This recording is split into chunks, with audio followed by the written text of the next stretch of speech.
यात मोठ्या प्रमाणात मालेगाव हे रोहिंग्यांचा आश्रयस्थान झालेलं आहे. माझ्याकडे मोठ्या प्रमाणात पुरावे आले आहेत.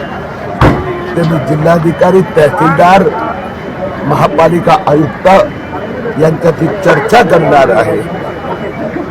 एका बाजूला बोटजियाचा पैसा हे महाराष्ट्रात देशभरात मालेगावातून जातो आणि आता दुसरीकडे जे रोहिंग्या मुस्लिम हे देशभरात घुसतायत, भारतात, त्यांना मालेगावात आश्रयस्थान मिळत आहे.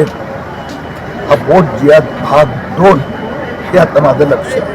सर, हा जो प्रकरण होता ओटजियाचा आणि आपण आज माझी सगळ्या अधिकाऱ्यांची भेट आहे. माझ्या माहितीप्रमाणे हे 112 ते 14 कोटीचा घोटाळा आता खूप मोठा झाला आहे. त्याची माहिती घेऊन आज मालेगावला बातमी दिली. सर, तुमच्यामुळे अनेक घोटाळे उघडकीस आलेले, अनेक शासनाचा पैसा वाचलेला आहे.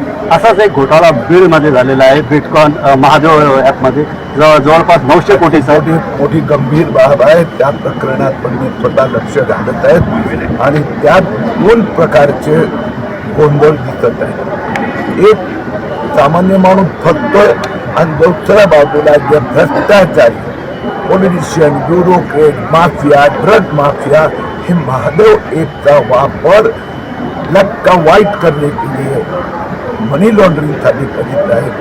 त्याच्यावर व्यवस्थित लक्ष देऊन आहे.